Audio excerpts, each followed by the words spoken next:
Chers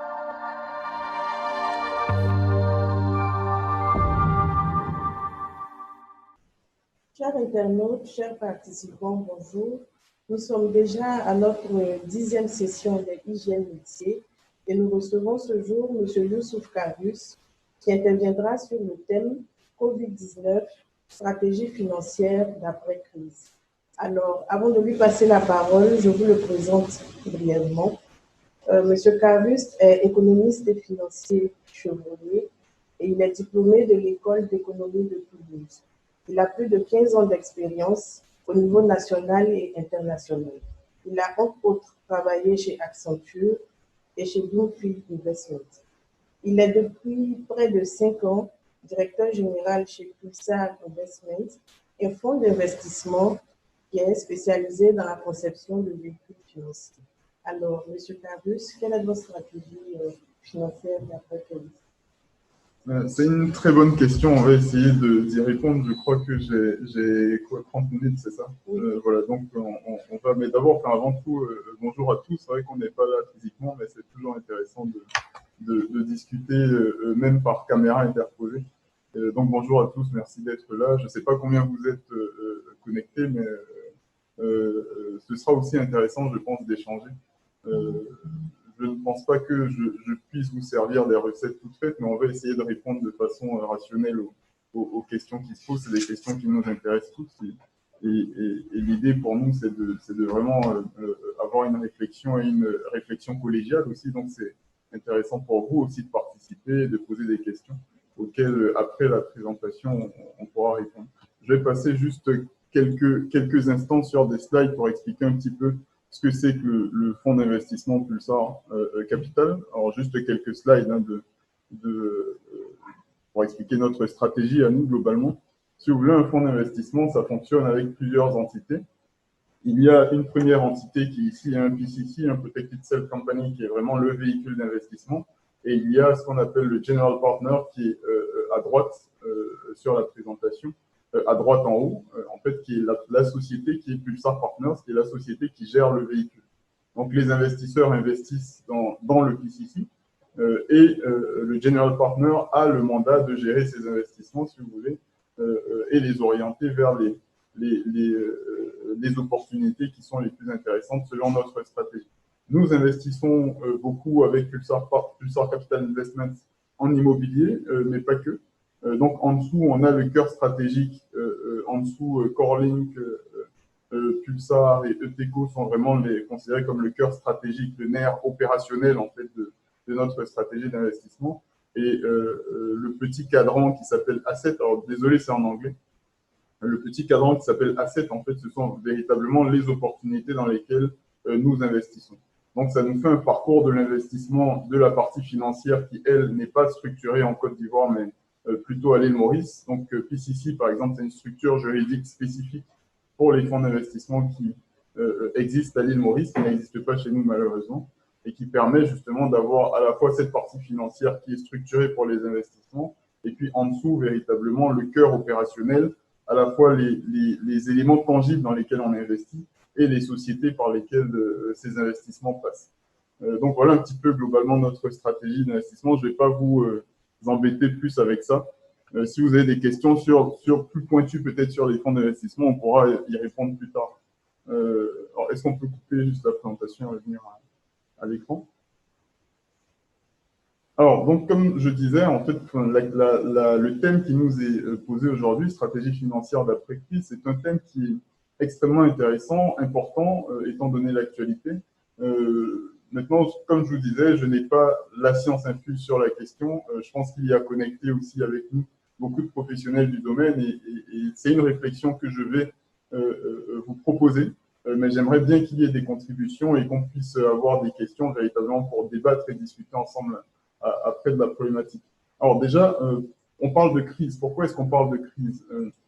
J'ai eu envie, si vous voulez, de vous proposer en fait de parcourir un petit peu ce phénomène de crise et de répondre justement à chacune des contraintes et à chacun des enjeux, à chaque étape de la crise en fait auquel on est confronté.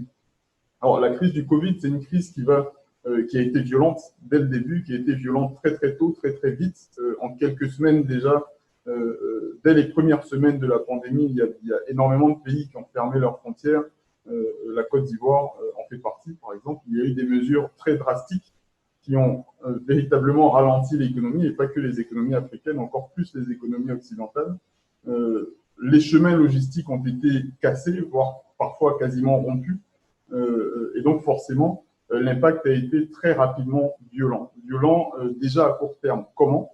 C'est que il y a des entreprises, énormément d'entreprises qui ont été en cessation d'activité du jour au lendemain. Je pense à l'hôtellerie, je pense à la restauration, par exemple.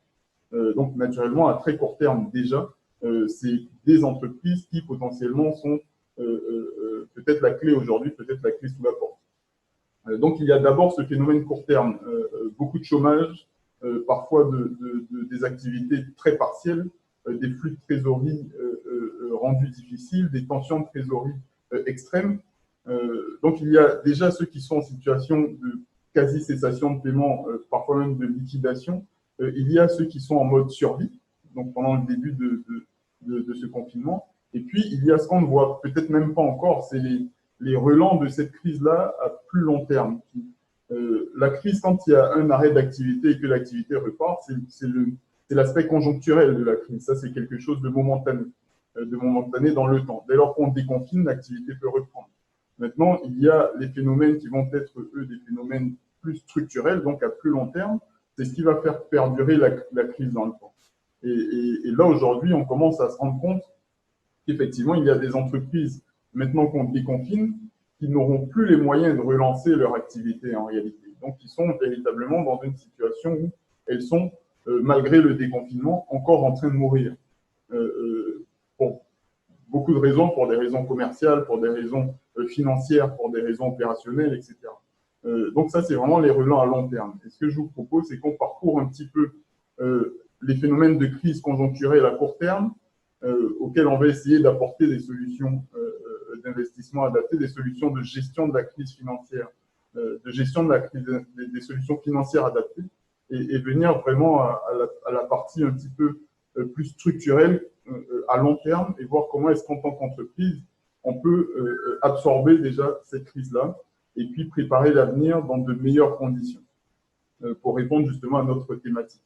Alors, donc, déjà, la première chose qu'on se dit quand on est en situation de crise et d'urgence telle que celle qu'on a connue, c'est comment est-ce qu'on survit? Comment est-ce qu'on survit? Comment est-ce qu'on évite en fait la faillite?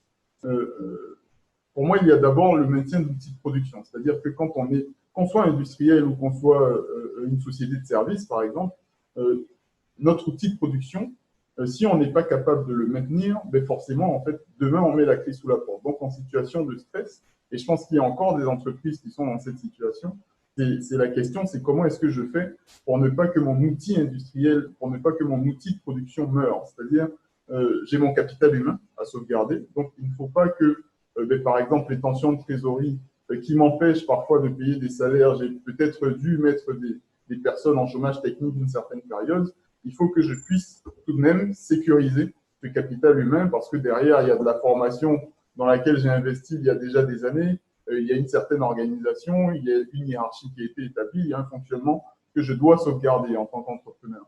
Donc, naturellement, les premières tensions de trésorerie qui vont être extrêmes vont m'empêcher, en tout cas vont limiter ma capacité à maintenir mon outil industriel. Mais ça vaut aussi pour les industriels purs. C'est les machines, par exemple, il y a des machines qui, quand elles ne fonctionnent pas, peuvent en fait se détériorer. Et donc, derrière, quand on déconfine et quand on relance l'activité, en fait, en réalité, l'investissement que je dois faire, ce n'est peut-être plus un investissement en capital humain, en salaire, mais c'est aussi peut-être changer une machine.